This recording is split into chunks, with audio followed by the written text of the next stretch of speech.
Hey, this is George. This is Real Talk with George and Frazier. Frazier will be joining us shortly. He's logging on. He got caught up a little bit, but we have a very good show today. A very good show right now. As a matter of fact, here's Frazier coming in. Hey, Frazier, how you doing? What's going on, brother? I'm doing Not pretty good. Definitely doing pretty good. Man, look, I'm super excited about this show, man. We have, really I am, man. I'm super excited. I was stoked all week for this show, man. You don't understand. oh, I man, was look, I can definitely, videos and practicing and stuff and doing this and couldn't doing wait to all get, this, man. I'm get down here. couldn't wait to get to Friday, man. Absolutely.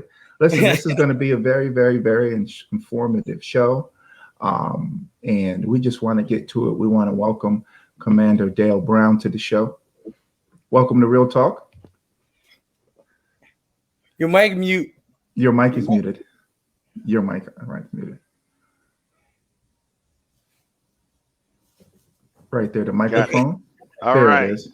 All There right. you Thank you. go. Yes. Thank you for having me. Yeah, we greatly Appreciate it. appreciate you Bless you, being on the brother. show. Greatly appreciate it. Um, let's just get into it. How did you decide to start Dusk, and what does Dusk stand for? DUST is Detroit Urban Survival Training, and that is my training center that I created specifically for educating people on how to create themselves safety for themselves, their families, their communities, their corporations, and with an emphasis on nonviolent outcomes. So it's actually how to use psychology, understand law, and have the physical skills to create the safety we all need to have a successful life. So instead of teaching people how to kill people faster, instead of teaching people how to beat people up really violently, we really focus on how not to injure people and how not to kill people by design. So imagine you won't put your knee on someone's neck even by accident, causing positional asphyxiation, which, by the way, happens every day. So Right. not only the knee on the neck, there's laying on the person.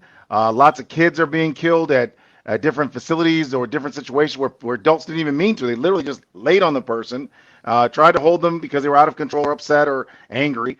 And then they died because they didn't have enough oxygen. So we specifically trained, I created a center to educate us on how to create the nonviolence we all need to have a safer and more successful life. Absolutely. Absolutely. And with that, first, how is it going? And secondly, is it a nonprofit organization where people can donate? And are you in other cities like Newark and Miami? How's it going? Well, it's always going great for us because we're Detroit Threat Management Center, which is the parent company, Detroit Threat Management Center. If you Google that, you'll see us since 1996. I've been creating safety for families, communities, and corporations by actually physically intervening in violence and providing people with actual protection for free. So this is something we do for every community, for the inner city. I started on the east side of Detroit in 1996.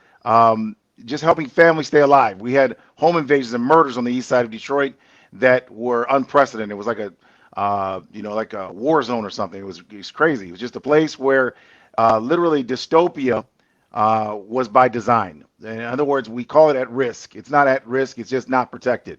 And so what I did was added safety by creating an organization from my school. At first, I had no money, so I was teaching in parks. I was teaching citizens just how to protect themselves.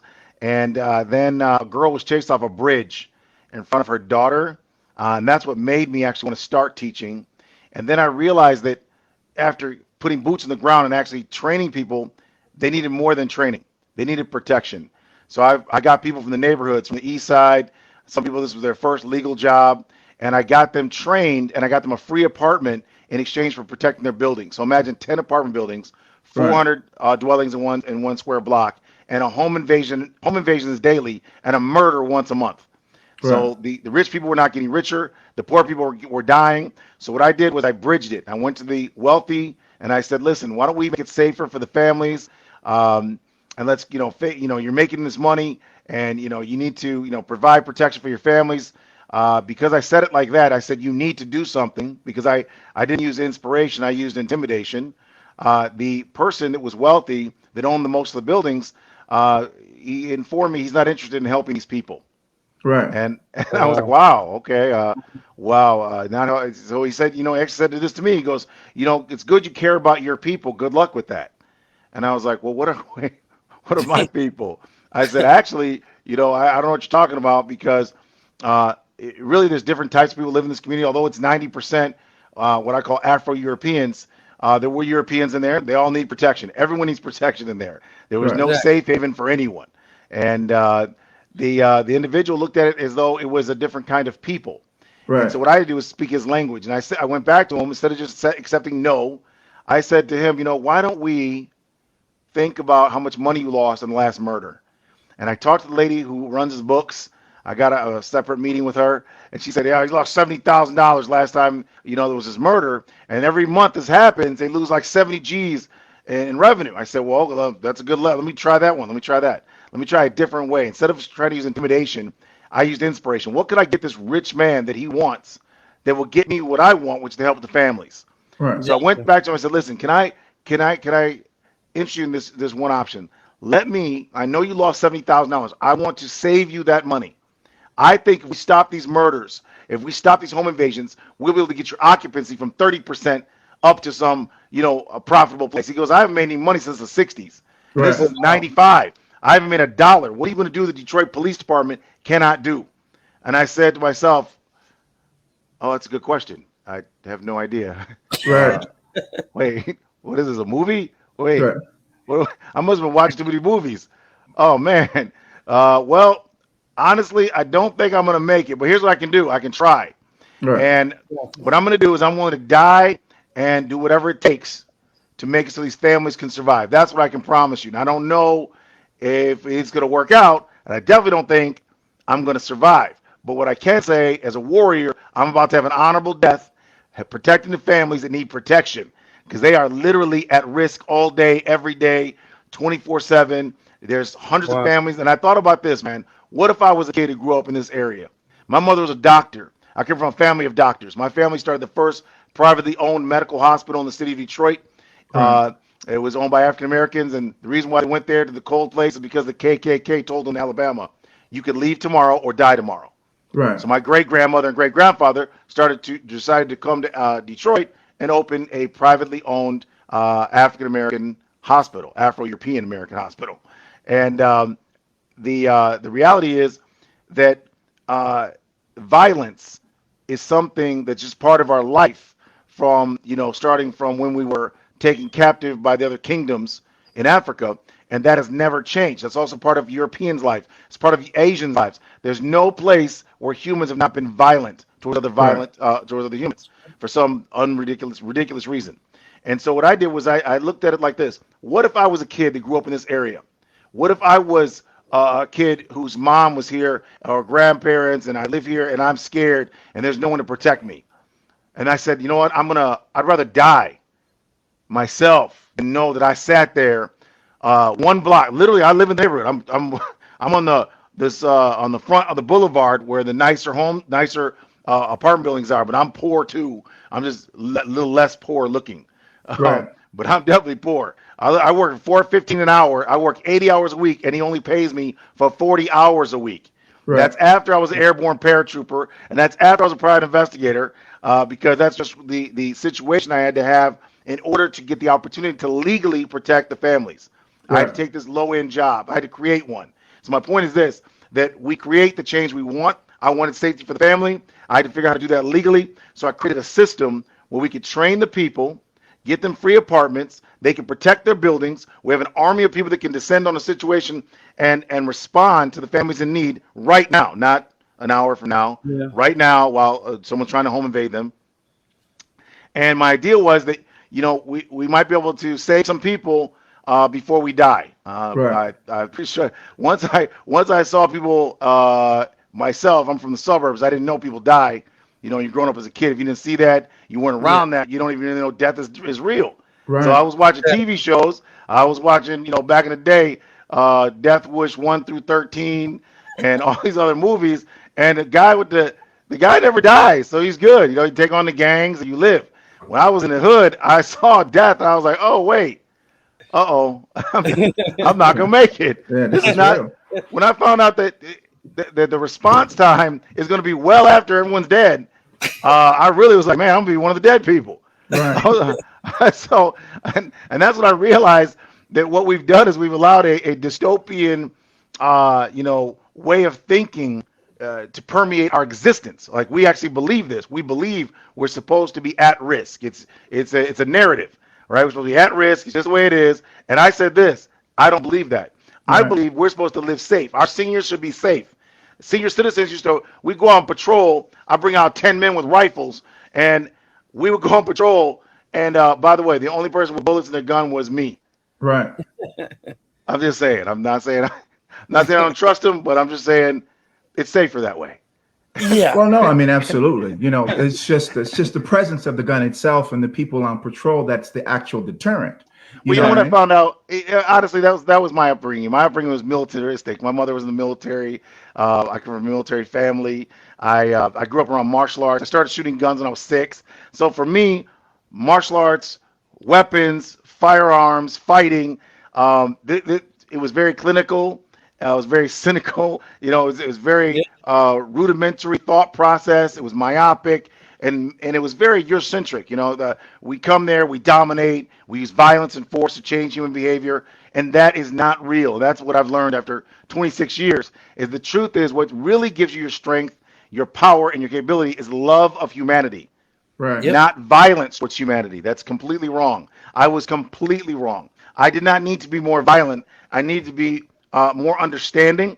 I need to be more present, and I need to prevent, but out of a position of love. And that's really what I was using. But I always had this other piece, which was also extreme violence. So I would Right. go from 0 to 150.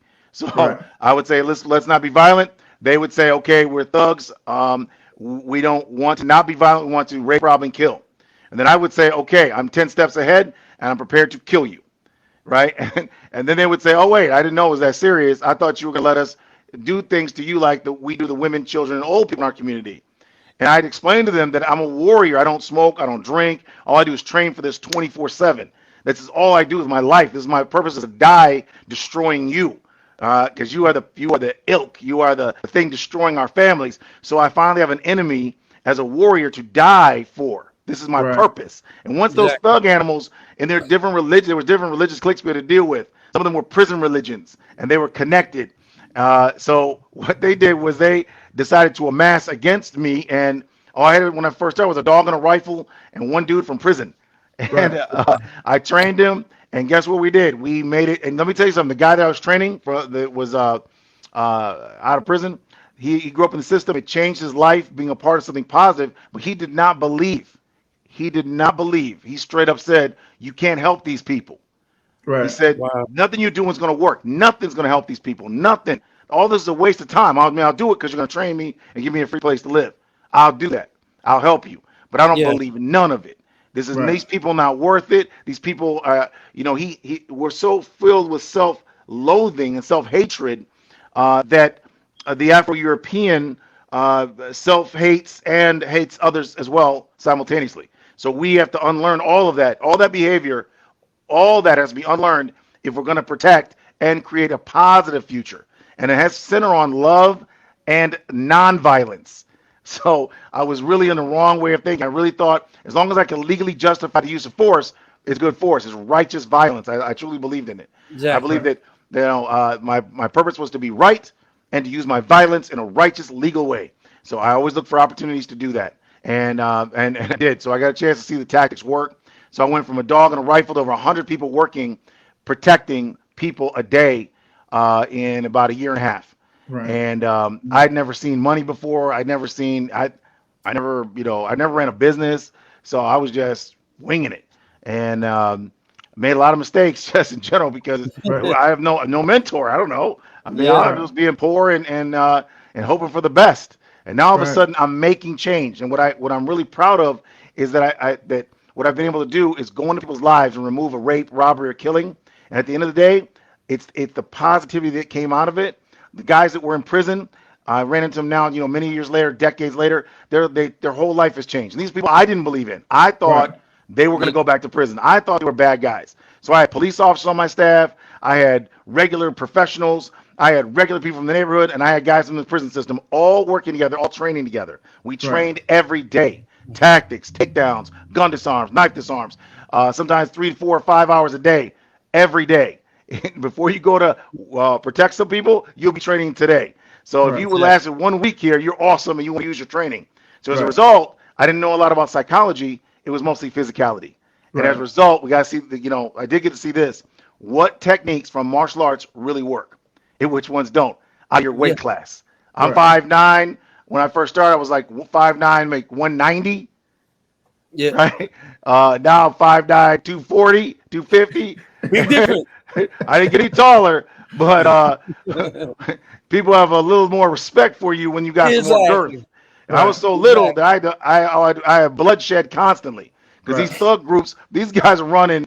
Back then we had Coogi sweater gangs, and these guys would be, 300-400 pounds, 6'5", never saw freedom, and nobody ever put them down. And Right. so our Yeah. tactics had to dominate to work. Now the gangs and the guys in prison know us, and we have no problems these days, by the way. Right. But Yeah. ultimately, initially back in the 90s, what happened was the the building owners went into the black for the first time in 6 months. We stopped all the home invasions and murders. The occupancy went up Right. 90%. There was almost no Wow. vacancies whatsoever. So we created a great quality of life by focusing on not allowing rape, robbery, killing. Specifically, no violence allowed to happen in these families. And we're able to do it without violence 9 times out of 10. I use a Right. lot of psychology. So that's the other thing I bring to the table is instead of thinking of new ways to bring violence, although I believed in righteous violence, I still found ways to use psychology to bridge and create nonviolence in situations which would normally be absolutely violent. Right. And so again, this is a paradigm shift in public safety. And now we protect. Back then we were protecting very poor people, working class, lower working class, some factory people, um, and now and back then they used to say things like, "Oh, you can only do this paramilitary thing because you're around poor people. They would never let you do this around." I said, "Who they? Who's they?" And Right. Yeah. what I really found was sad was, the people in the community would say, "Man, who said y'all could walk around here and do what y'all doing?" I said, "You Yeah. mean protect people? Yeah. Who said Right. y'all could do that? You thought you had permission? You thought you had to have permission to protect your community? Really? You thought that? Oh man, that's the saddest thing I ever heard. What movies were you watching? Because Right. in Exactly. my movies I was watching growing up, which forged my belief system, apparently you Yep. can do what you protect anyone. Everyone's allowed to do that. Right. It turns out, by the way, Right. legally you can do that too. So, but you know what? If you teach people that they are inferior, if you let them believe that they are not significant, if you let them believe that they are victims and they cannot change their destiny, they cannot. Someone has to provide that. If you make them believe that here's all the reasons you can't succeed, and then you make them believe that, they will pass that on to their children and their children's children. Now, obviously, Yep. the majority of us may have fallen prey to this, but obviously, what we call the talented 10th, I'd say it's talented 10th, yeah, absolutely, that don't believe that, and they never did, and been Right. successful since before emancipation, in Absolutely. some cases in detrimental ways. So That's let's true. be clear So about true. that. So we Let me. study real history. It really helps us understand where we are now and how to forge forward. Absolutely. Yeah, I want to transition there into martial arts because you mentioned martial arts. It's dear to Frazier and my heart. Frazier is a Muay Thai fighter. I've been training in martial arts for over 30 years. I have a couple black belts. That being said, we have a guest that asked Trevor, uh, could you ask what basic martial arts that you have studied and teach others? So I started.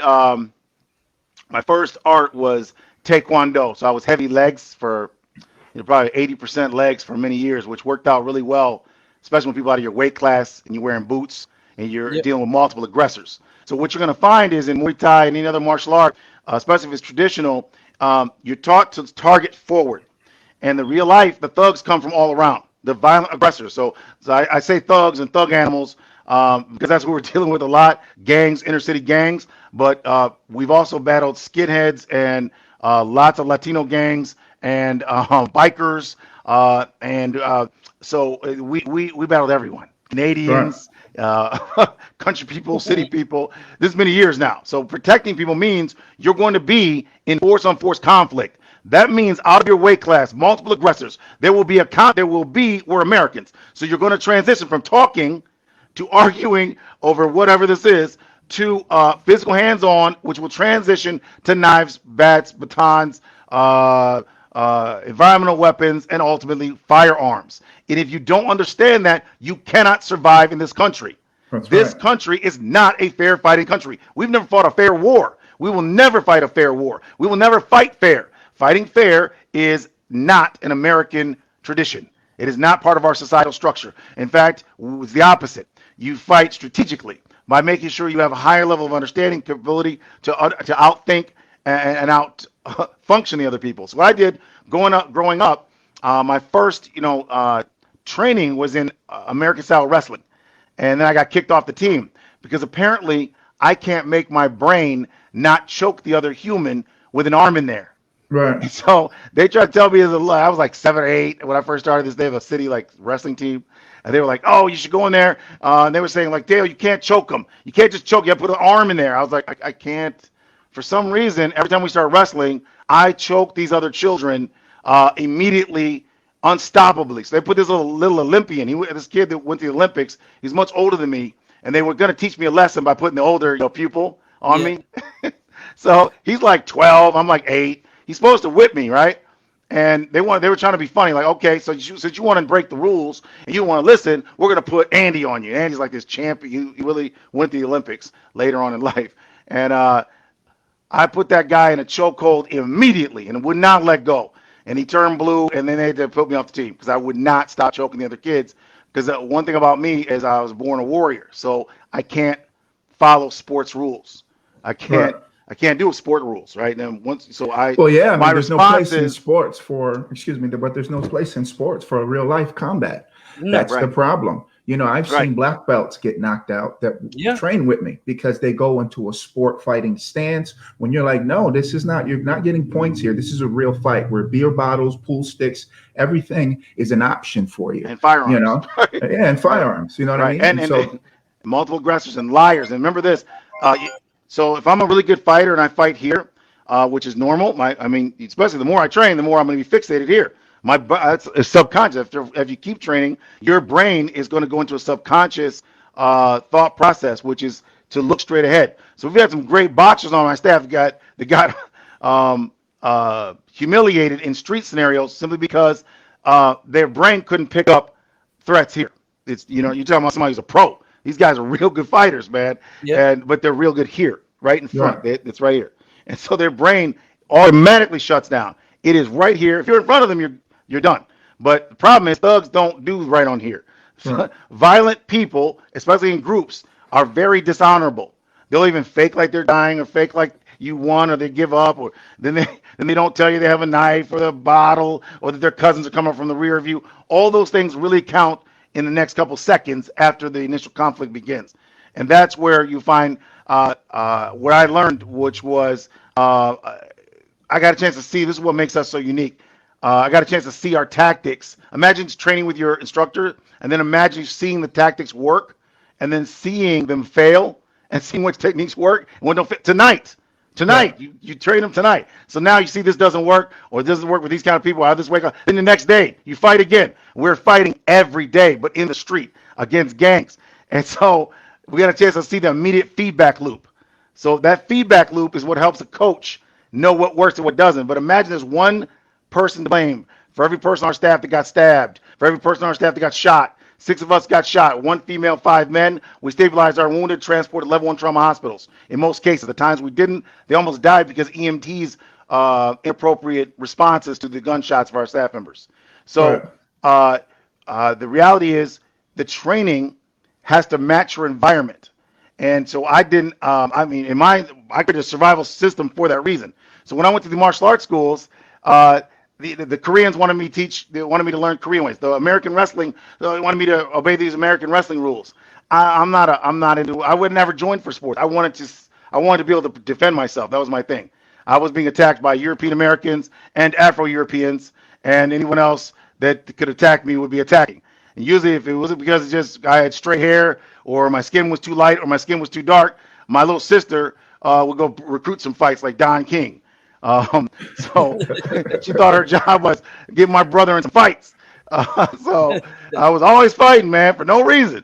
just to Right. survive. But my thing was like all these schools, they were always like, okay, you can spar, light sparring. I do light sparring. I can be respectful, but I'm not gonna let you just beat me up. So Exactly. I go into school and I break all their rules by going outside their box of thinking. Starting when I was a kid in Taekwondo, I saw that they were looking when they would kick. They were looking when they were punching because that's required in Taekwondo.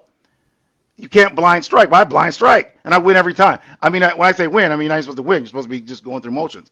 But to me, I must, I must, I must do better than the other person to survive. Like, for me, it's really serious, you know. So when I was in there, I never really got used to that, but I did become more respectful later, in that I could actually learn without being challenging, which is important. And then what I did was I went to different schools all my life. So I went overseas. I lived in Germany. I met with instructors over there, from Thai boxing to judo to judokan students, people that were instructors. And what I did was I knew that I didn't want to learn more about their culture. I didn't. It's not that I don't like Koreans or Chinese or Japanese or anything. I love it, especially I really love Japanese Bushido, which was my favorite art, Kyokushin. Until I did more research on samurai and Bushido, and now I'm cured of all of that. So if you do some more research, you'll be severely and significantly unhappy with many attributes of samurai behavior in real life. Yeah. It's not anything like I thought it was. The hockey cure is not even real. It's not true. It's a narrative that came along later to clean it up, because they saw that Bushido was going to be liked by humans later.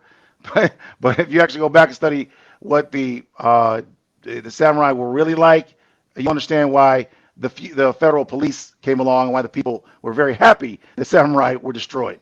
It was the best thing for the people. Oh yeah. And horrific. Yeah. So I didn't know any of that. So the more we study, the more we learn. I'm more closer to, so to give you a reference, Musashi Miyamoto, the way he thought, his thought process, he hated tradition. He hated, his father was a master, but he hated and wouldn't complete his master's training. He refused to follow it, and he broke every rule. You know, his first rule that he broke was he took his hand from his sword, which is disrespectful in samurai culture, and struck his enemy with a closed fist. This was illegal in samurai culture. It was not right. He said he didn't care. He will hit you he will strike the aggressor with a punch to the face. And so in the samurai culture, though, that was not allowed. Then he said, why do we carry two swords if we're not going to use two swords?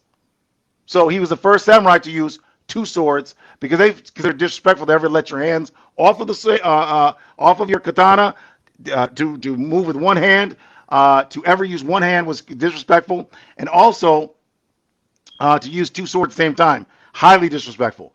He didn't care about that, and eventually he actually switched to using a bokken.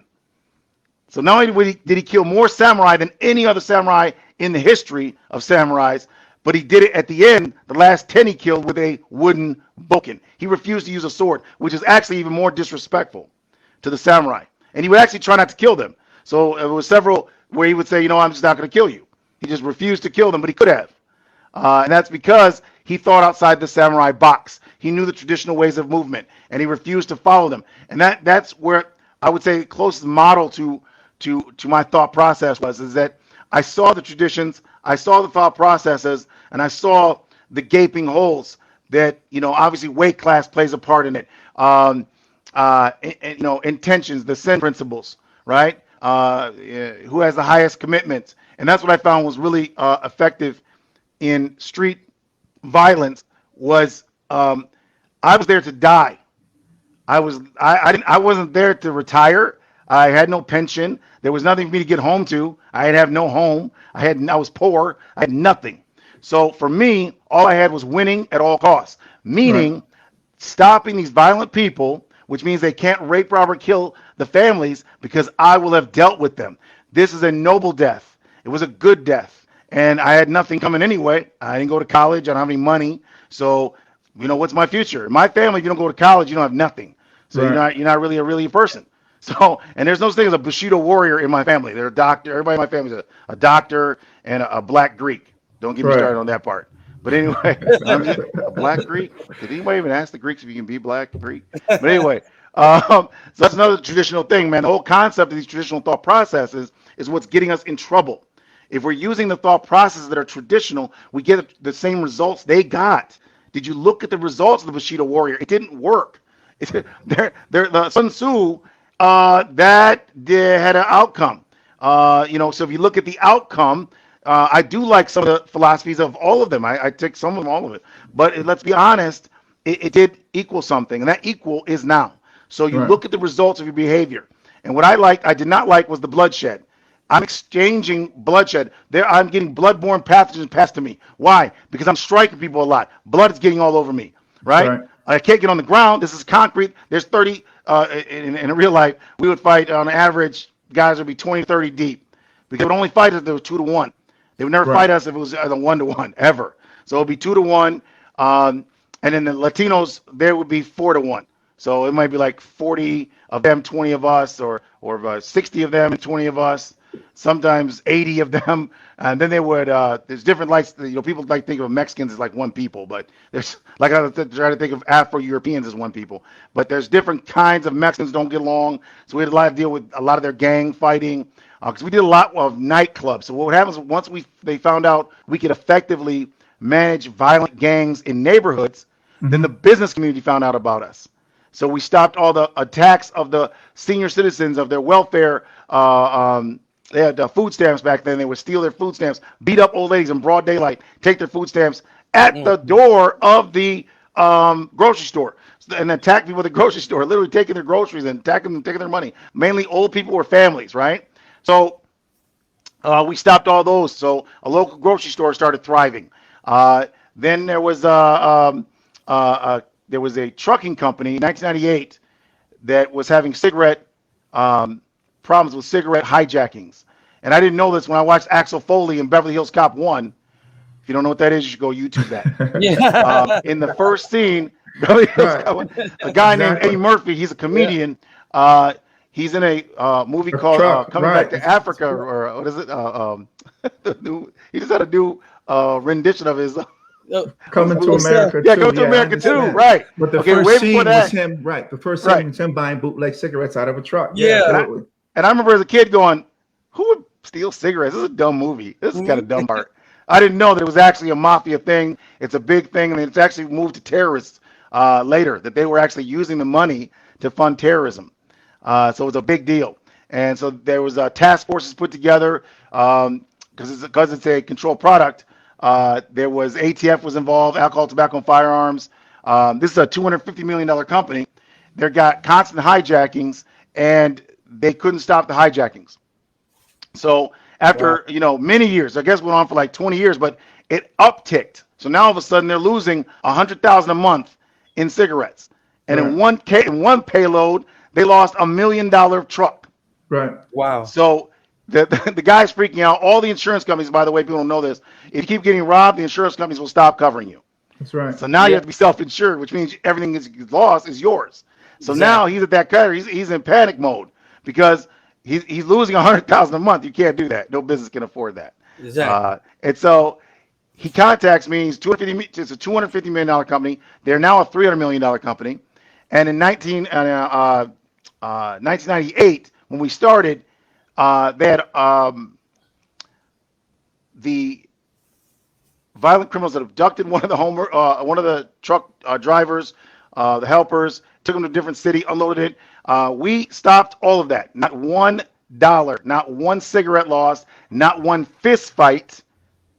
Since 1998, my men are riding the trucks today, protecting, and actually we're escorting the cigarette trucks. And we've been doing that for now 22 years. Right. 23 years. So successfully. So what we're good at is successfully creating outcomes. And now we protect, we were on the east side dealing with only poor people, only poor families, for the extremely rich who owned skyscrapers, right? So I lived in a 17-story building. Another one next to me was a tall building. And this guy that owned all of them was my first client in 1996.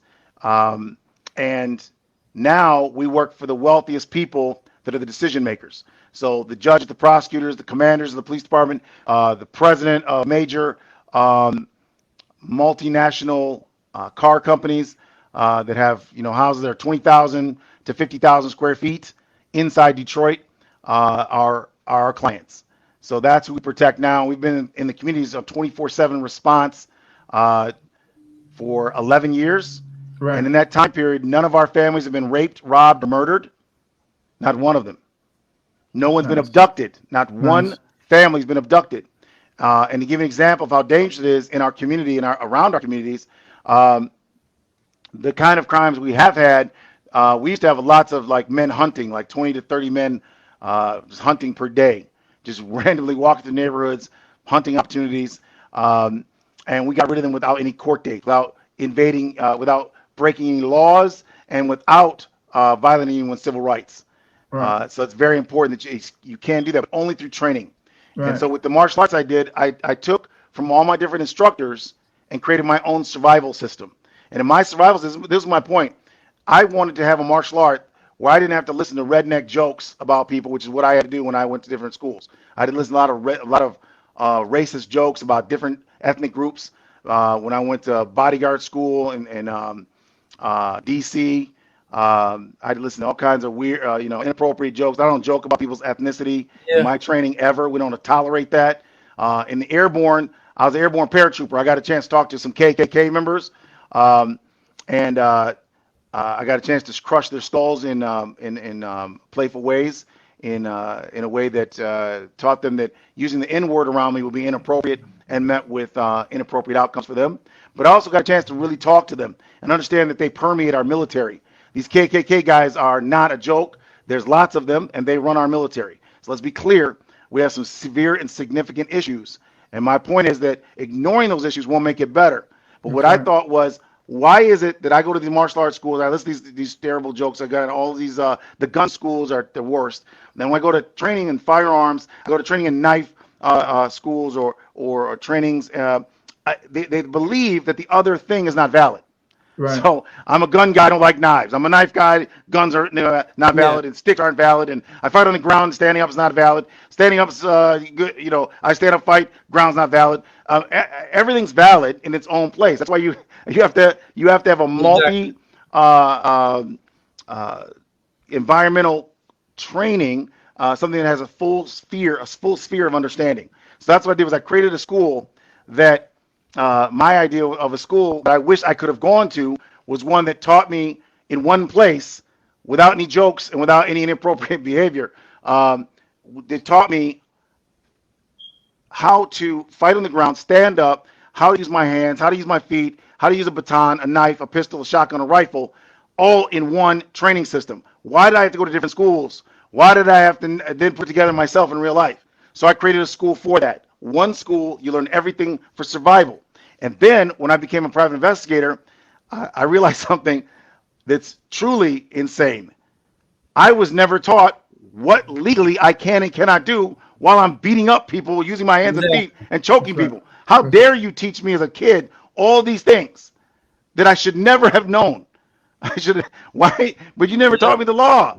right. What is that about? I don't know legally what I now I know all these stories of martial artists that are in prison Yeah. or dead, dead or in prison. They're really good martial artists, but the situation they were involved in was either outside of their tactical understanding, meaning it went to a type of weaponry that was outside their scope, or conditions of multiple aggressors, or they used force in a way that was considered not legal. So now they're in prison. Don't you think they would rather get their butt whooped and or get some stitches and Exactly. go home than go to prison for winning the fight? Right. Man, the regret. Firearms people are some of the worst. I get a lot of gun people. I've been a fire instructor for many years. I stopped being an NRA certified fire instructor of 5 disciplines for over 20 years. I gave it up when I found out that they gave money to Trayvon Martin. I couldn't to George Zimmerman. I couldn't continue to pay my instructor membership if they're going to give money to George Zimmerman. I can't do that. So if they didn't give money to anyone, that's fine. But you can't give money to someone who uses a gun to shoot unarmed people. I can't ever back that. Yeah. Right. It's true. And I take pride in teaching people never to shoot people that are unarmed. Right. All people. Exactly. Okay. There's never a time to shoot unarmed people. You have to have better. There's lots of better options. Exactly. And we use them. So we're the school. Imagine a school that has tactics, that trains, but then uses it in real life and got to see the feedback loop. What happens when you elbow out of your weight class from a female to a male? When you go to the eyes, strike the eyes, you strike the skull to the ground. When there's gunshots, knife wounds, what happens over and over and over again? And without the gangs in Detroit, I wouldn't know this. So I wouldn't know what techniques would work and which one wouldn't, and also the rate of decay. How long can a person retain that information? What techniques can you learn quickly, and what techniques you can't? So because I was kicking a lot, for me, lifting my legs in conflict is second nature. In a situation where you're not raised in a high kick art, right, which 80%, your brain's you're not gonna want to lift your feet anyway. But you're never going to lift them off if you're not really conditioned to lift your feet off the ground. And the two things I found most effective in force and force conflict were kicking and choking. And the Tamarian martial art here, there was an African martial artist here. He died from COVID, and he created a system here that he actually modeled after African arts. He went to Africa, met with different artists in different places, and took a lot of it back here and created his own martial art here in Detroit. And I went to one of his seminars, and C-Lot was one of his seminars. A guy named Cliff Stewart, a bodyguard out of California, really good guy, really knowledgeable instructor. And what I found was that their method of using a certain kind of standing chokes, what they call the face crush, which is the X choke. They literally face crush. They would take they call it the X choke. They would take their X like this across the back, from the back to the face, and break them down. And it was revolutionary for us because now I have a way of implementing something, and we modified it, so it could be used in rapid pace against an actual aggressor. So we can get someone out of a building, out of a structure, out of a house, out of a nightclub in groups and do it fast, 1 for 1. So one guy could remove one guy. So it doesn't take, you don't have to have 3 guys to get one guy. And if you're dealing with gangs, you're never going to have enough men to get all the people out 3-on-1. So you're going to deal with gangs that got, 10, 20 dudes, 30 people. You're going to have to be very effective at removing 1 for 1. And then, so it's great though to see your techniques actually taught to your students and see the feedback, them actually use it, man. It's very powerful. It's beautiful. It's a beautiful thing to see the tactics at work in real conflict with actual aggressors. Now, and that's why to separate them from criminals. So criminal, if you give them your car keys, they'll take your car keys and they will simply go. Right? Take car. Yeah. A thug animal will take your car keys, shoot you, drop the car keys, and run away, forgetting to even take the car. Yeah. Because their point was to cause harm and suffering to others. And that's what I got a chance to see. I never saw that before. So I didn't even know that there are people that they were in such pain and trauma. Some of them are mentally ill as a result. But they literally want to harm other people for the purpose of harm. They want to kill, they want to injure, they enjoy it. So for them, they're not really about profit. They might steal something, but generally it's more about they'll take your used car to get away from the scene. Well, the thing is, it's also emotional too. You're dealing with a lot of psychological people that are using violence they use violence to project something on you. So in other words, if they were traumatized as a child or abused as a child, they use that same thing as aggression on you to feel that pain or get retribution for somebody else had done to them. The problem with a lot of people is they think that Hollywood has completely destroyed everything when it comes to what self-defense is or what martial arts is or how it is, because it just doesn't work. You see what I mean? The techniques have to be quick, the techniques have to be precise, and the techniques have to be done in a way that you can re-engage the next target that's coming. Because I agree with you on what I've seen and things that I've taught, that nobody fights fair, and you can't grapple in the street when it comes to concrete, or you can't grapple in the yard when it comes to rocks and twigs. Your goal, see, what I teach my students, just to add some value to what you're saying, is my goal is not to teach you how to fight. My goal is to teach you how to remove yourself from the conflict so you can survive. That's my goal. Absolutely. Okay. Your goal is a little bit different because you were on patrol and you were on sentry duty and you were protecting, so you had to be there. But my goal is to get them from the conflict to where they have to go, and that's to go home and to survive. So your techniques have to be quick. Your techniques have to be precise. And I hate to say it, but sometimes I even had to tell you, you had to engage a red target. A red target, if people don't know, is a target that is a lethal target. If I strike that target, you call death or harm. But in that event, if that's the only target I have as opposed to a green target where I can strike and it can disable, I'm going to throw that red target because I have to remove myself from the conflict, especially if I'm protecting myself or I'm protecting my family, my daughter, anything like that. I have to go red real quick to get her out of the way because she's now traumatized in the fact that there's an attack happening and I'm the only barrier there that could basically protect her. You see what I mean? But I like what you said about legal as well, too, is because a lot of martial arts schools don't talk about the legal ramifications of what happens. Like, for instance, if you strike somebody and their head hits the concrete and they die, depending on what the whole conflict was about, you are still liable for that person dying unless there's a deadly force weapon involved, or unless there was something where you can say my life was at risk to a point that I had to strike him. And whatever happened after I struck him was this. But here's the second part to that. In some states, that self-defense claim doesn't work. You still got to do time because it caused a death in that particular case. Exactly. Well, the thing to really focus on, guys, is that law is not. There's no law that allows you to go with a gun, follow behind a kid who's 17 with Skittles, and shoot him. That's not legal. Okay. Right. So, but that happens a lot if the jury in your area agrees with you. Period. Yeah. It has nothing to do with what's written down. So that's the part that the first thing we're going to learn about law is there's two different laws and multiple perspectives. There's civil law and criminal law. Right. So civil law means you're liable no matter what. So if you hurt someone defending your life, remember you got to pay for those wounds. It's not sexy. So when you break their jaw, remember you still have to pay for that jaw. Okay. Right. So now if they got wounds against you, you can sue them too, because you can sue each other back and forth. But if you win really well, remember you got to pay for all those wounds, all those elbow strikes. Now when the police get to the scene and you're striking them because you're winning, you're definitely going to be charged 9 times out of 10. That's right. So imagine not knowing that what the police see matters. Imagine not knowing that what the propensity, the larger group of witnesses say to the police matters. That's right. Imagine not understanding what to say to police, how to articulate law. That's what I teach as psychology is most important. But law is right before tactics, before you touch anyone, understanding how law works. So, a conversation is not just words, right? And law is not just words. It's how you use the words. Articulation of the threat.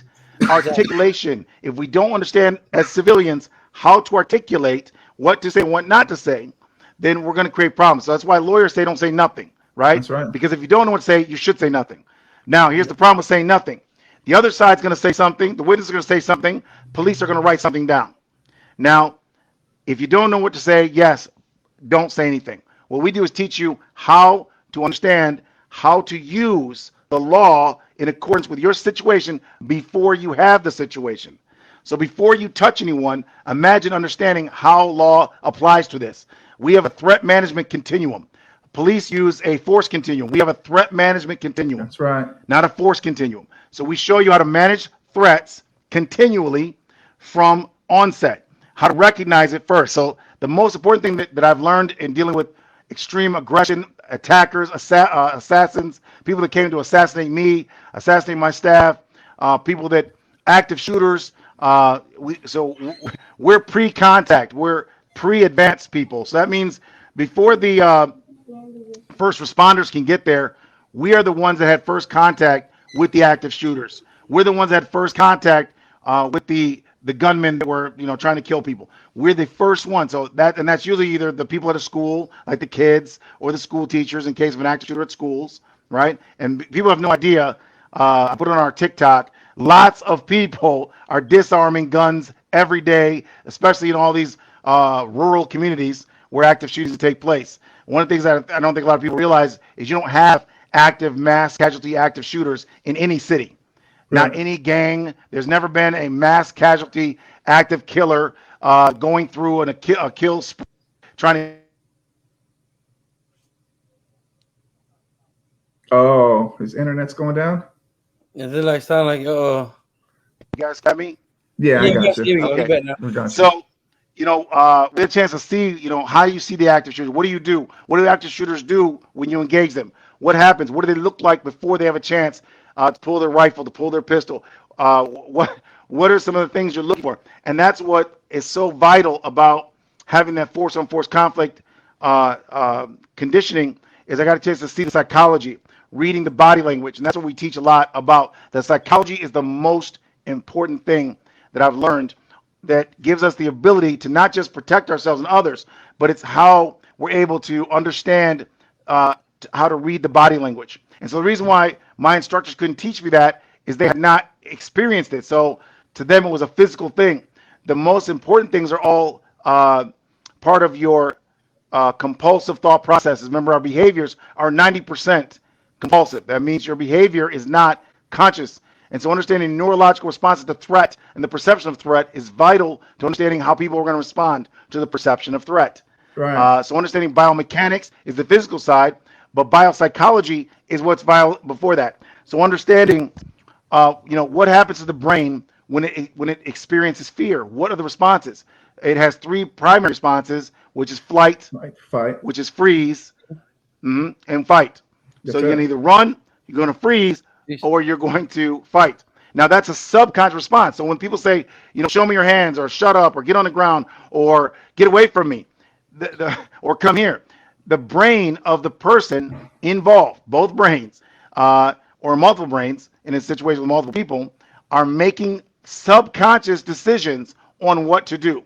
So in the military, I'm scared of heights. So they had to program me to believe that jumping out of an aircraft made sense. Right. So that is, I had to allow it. And Put him then in some- when it's time to jump, I wasn't even sure I was going to jump. I wasn't sure. My subconscious tells me not to jump out of perfectly good working aircraft.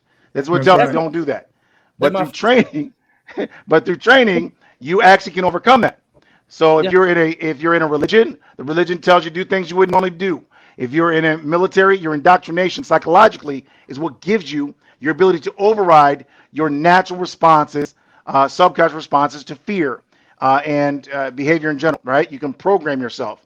And that's what kata is, right? That's what martial arts is. You're literally learning how to program your responses to different situations. That's why you go through repetition. So what's supposed to happen is when this happens, your brain's going to go into autopilot, but because you have martial arts training, you're supposed to respond, and you will, if you train enough, you will get muscle memory. The problem is that muscle memory, if it's not in line with the level of threat, just puts you in prison.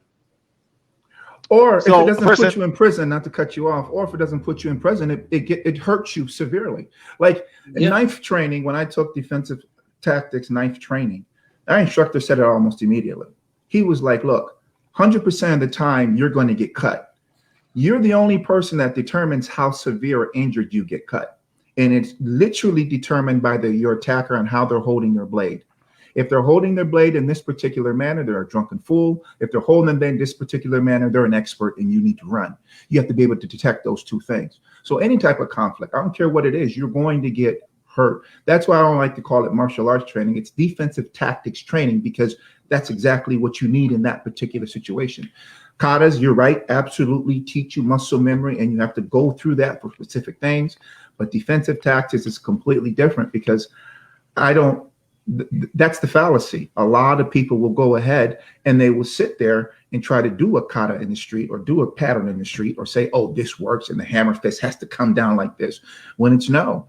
Back to your psychological point, people don't understand that two things happen for you psychologically when you get scared. 90% of your brain shuts down and you have an adrenaline dump. So what do you do when you're pumping adrenaline, but you don't know how to move because you're frozen? You see what I mean? What happens after adrenaline dump? You only have about 1 or 2 seconds that you can affect violence before your body completely shuts down, from lactic acid shut down to everything else. Now you're immobilized, you can't move, and you're still stuck in that particular situation. The only thing martial arts has been able to teach you to do is to be able to calm your nerves and control your body to assess everything that happens. So your exact strategy that you can get yourself out of that situation, you apply it while your body is going through those physical and those emotional and those hormonal things in that.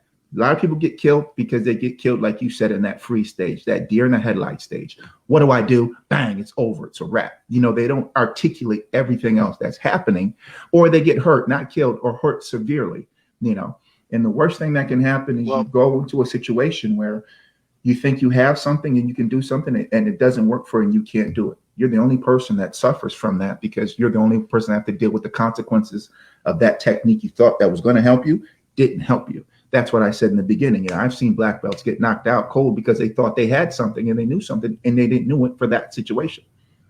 Yeah, I would say this way too. Right, I know a couple of them. I know a couple of them. So we say back. We say I used to be a bouncer, and the same you saying about assessing yourself, assessing your environment. You gotta do that constantly. Do that. Right. You cannot sleep. You cannot rest, and you always have to learn your environment. Watch around you. Watch this where you assess stuff before you even know it. And to say sometimes too. It's also you can just sometimes disturb what person doing what, but sometimes you can't. Sometimes that calm person in the corner is the one that's the shooter. So that calm person in the corner, the one that don't look like thuggish, the pen run away, is the one you need to worry about. That's right. I've seen that plenty of times where the guy that's funny. The shooters are the quiet people. They don't. They're the guys sitting off the side quiet. That's what you're supposed to be watching. Not the loudmouth over there. Exactly. Not the big guy over there. It's that little dude who knows he's not a fighter. He's a shooter. He's going to shoot quick. He's going to pull and shoot quick. He's calm. He's extra calm. What you'll notice is that he's too calm and he's disconnected. He's actually in a kill phase. His brain is in a shooting position. He's looking for the excuse to shoot. And you'll see it in all humans, all types of humans. It doesn't have to just be thugs. But at the end of the day, what you find is that the commitment to outcome is what's most important, man. So our team members got shot, and we never stopped, man. We never stopped driving. All of our team members kept fighting. And ultimately, what I've learned over the past 26 years dealing with force-on-force violence and dealing with students and practitioners actually in the field is, the love of people is what's most important. Love of humanity. Violence is the enemy. And the key to that is understanding psychology, understanding how to create a non-adversarial interaction for a non-violent outcome, and then never allowing anything to block your understandings. So one of the things that I have to make sure that I train all our team members to understand is you have to let go of all the ideas of race. All those the race is fiction. So if you use the idea that skin colors are associated with race, if you start thinking about those kinds of things as it relates to your safety, you're gonna be lost. All the KKK members that have been assassinated were assassinated by KKK members. The majority of African Americans, what I call Afro-Europeans, because you're African descended from enslaved Africans, but you have a European name, European religion, European culture. That's because you're also European. Your DNA is European. We are Afro-Europeans. So as a result, we are actually all collectively in this society, really one group of people. Some are more tan than others. But the reality is to think of people collectively as a skin color or race is going to be a problem as it relates to protecting yourself and others. And you need to get rid of that in order to be open to reading people properly, projecting properly, and being able to love all of humanity and protect all of humanity. Because that's really what you have to do is look at each person as an individual, not as a white, black, yellow, green, red person. You can't do that. And the moment you can't do that, you're already putting yourself at risk. There's some people that have an inherent feeling of trust for someone based on the skin color, or distrust because of someone's skin color. And that is not in your best interest of survival. We protect all different types of people, all different types of religions. So I have to get rid of people that have religious hang-ups, people that have color hang-ups, anyone that has any of these kind of weird hang-ups. I don't allow them in my organization. I don't even train them. So we don't have that. No hate organizations. No one that judges people inappropriately, mistreats people, because that is the wrong type of person to enable with capabilities. And at the end of the day, the key to creating peace is the love of humanity. So violence is truly the enemy, and that's what causes that violence is ignorance. Someone's thinking that's inappropriate. They then took that thought process, used it, and then it made them feel that violence was the solution. And violence is not the answer. That's what I've learned. Guns are not the answer. I love guns, but guns are not the answer. Yeah. The Secret Service has been successful at protecting the presidents, 99.99%. Okay, very few failures ever in history. At the same time, they've never used their guns, and they have the best guns in the world. What do they use? They use tactics and strategy. They took down gunmen, took them into custody. What they never did was shoot innocent bystanders. And if you're going to use a firearm in close quarters with other people, whether it's a school or otherwise, you will be shooting bystanders a lot. Not a Right. little, not 50%, more than that. That's normal. Bystanders get shot. One guy at the Empire State Building, police officer engaged, they shot 12 people to kill the one guy. Right. That's not abnormal. Yeah. That's what happens when you shoot into a crowd. That's why shooting into a crowd is not something you should be doing. So this idea that the gun is solution, violence is the answer, is the core of the problem. What gives us the confidence to go into the communities, and we're there 24 hours a day, 7 days a week, responding to situations. We do a lot of mentally ill people. Why don't we? Oh, He froze in again. in that freeze. They, yeah, they gotta make me get the funniest faces, That's really don't they? well. Absolutely. Listen, you froze again. But the calmness, guys. Calmness. We definitely get it. We definitely get it. Listen, that's our time. We want to definitely bring you back because part two of this, I want to be Okay. able to talk to you about teaching our community how to work with police and how to work, not just work with police, Exactly. but work with other people that want to harm them. And I want to talk to you more about that psychological part of it. Because a lot of times I think a lot of us die Yes. and our people die Yeah. because we just don't know what to do or what to say. Exactly. So we definitely appreciate you. Thank you for being on the Yes. show. Let me say this. Let me say this real quick. All tax. Uh-oh. You froze again. We frozen again. You froze again. Like, Oh, you should see the faces that we're getting. I know, It's pretty right? funny. those faces are classic, man. You see the faces like, Oh no! Do not screen capture. Do not screen capture. I want to do it to you. You want to do it to you. You want to do it to you. Can you guys see me now? Is it moving? Yeah, we moving? can see you now. You're moving. Okay. Now you good. Yeah. Now you good. Yeah. The bottom line, man, with the police is they're just people, and positive interactions are possible. There's some core ways we teach that, and that's why we don't have problems with police officers and the citizens we teach. Which the majority of people we teach are citizens. So we teach regular people how to defend their families. That's the majority of our students. And what I can say is these are manageable issues. Most of the problems you're seeing are just because we didn't learn law. We didn't learn procedure. And I just want to say this real quick. They'll give you three things. Never question police. Whenever they say something, just follow the direction and never argue with police. Never question, never argue. Follow direction. If you're not the guy, they got the wrong guy, that will be discovered when the questions come out. Right now, focus on calmly following all directions as soon as possible and not questioning anything. And what will happen is, let's say you are the wrong guy. They've got the wrong person. They thought you were someone else. They can fix this now because it's you underreacted. Now, once you overreact and things get out of hand, it can't be fixed without more problems. So what I can tell you is this: calmness will prevail, and that's where your training comes in. Being calm, not being in fear, speaking to police officers calmly, and remember to be extra respectful. The more respectful you are to police, the more respectful they generally are to you in Absolutely. return. And that's even if they're not being respectful, right? Remember, they would be less respectful if you were less respectful. So Right. maintain your humble, respectful position. If you have a problem with a police officer, that's for you, a lawyer, and a courtroom. If you don't have a lawyer and a courtroom, there's nothing to talk about in disagreement. And your life is literally on the line. Keep it positive. If you have a question, a concern, or you don't believe it, something's wrong, that's something for a courtroom, not the side of the road. If we just do that right there, you'll see a lot more people having a lot less trauma in their life and a lot less deaths and injuries that are completely avoidable by simply, and let me tell you what the Detroit criminals do. They hurry up and give up. They hurry up and give up. They give up so quick that if they could get handcuffs themselves, they would handcuff themselves.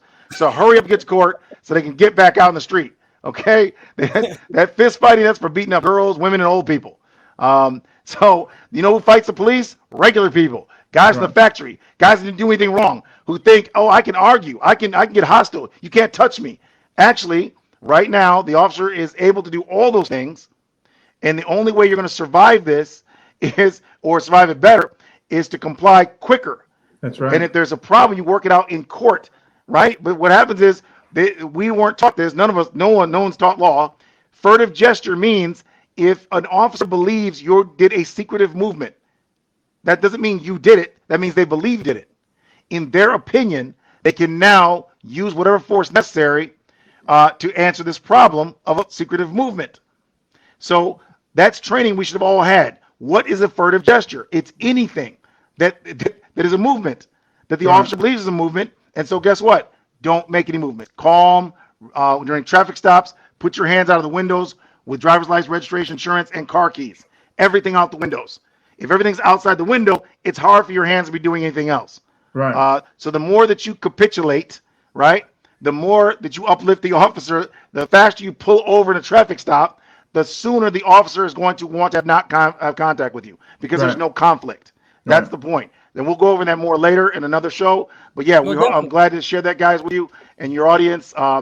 Peace is possible, but it does require strategy and tactics to create it. It's not just something we hope for.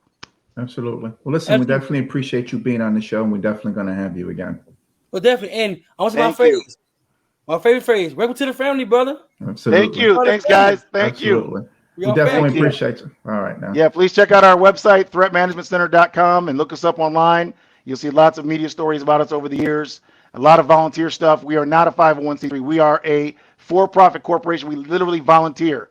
We've launched missions to Hurricane Katrina, Flint water missions. We help people for free, domestic violence victims, stalking victims, and that's something we do for the community. We always help people for free. The money's a byproduct.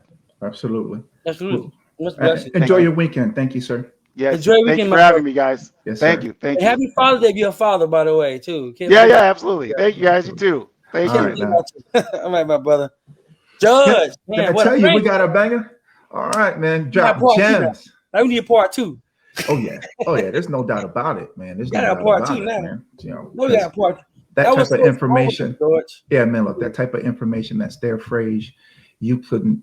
Well, how do I say this? You couldn't spend enough money to buy it because it's literally life-saving. So we definitely appreciate them. Hey, this is George. Hey, this is Frazier. And that was Real Talk with George and Frazier. Y'all have a great weekend. Enjoy your Father's Day, Frazier. Happy Father's Day, everybody. You too, George. Right, peace.